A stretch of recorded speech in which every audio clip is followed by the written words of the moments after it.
Long gap తరువాత సర్దార్ గబ్బర్ సింగ్ గా వస్తున్న పవర్ స్టార్ పవన్ కళ్యాణ్ ఈ సినిమాతో సరికొత్త రికార్డులు క్రియేట్ చేయాలని భావిస్తున్నాడు. అందుకు తగ్గట్టుగా సినిమా ప్రమోషన్స్ విషయంలో కూడా చాలా జాగ్రత్తలు తీసుకుంటున్నాడు.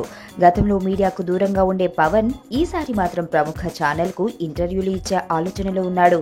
అంతేకాదు తొలిసారిగా సర్దార్ గబ్బర్ సింగ్ సినిమాతో బాలీవుడ్ లో అడుగుపెడుతున్న పవన్ కళ్యాణ్ అక్కడ కూడా ఈ సినిమాను భారీగా ప్రమోట్ చేస్తున్నాడు. ఇప్పటికే బాలీవుడ్ ఫిలిం రిపోర్టర్ అనుపమ చోప్రాకు సర్దార్ సెట్ లోనే ఇంటర్వ్యూ ఇచ్చిన పవన్ మరో హిందీ విలేకరి అజయ్ బ్రహ్మత్ కు ఇంటర్వ్యూ ఇచ్చాడు.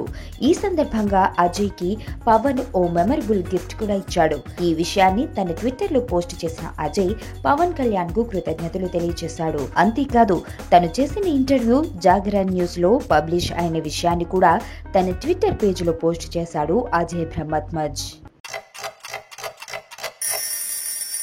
టైం రెండు రకాలు, ఒకటి గుడ్ టైం, రెండు బ్యాడ్ టైం. అమ్ము నా ప్రాణం.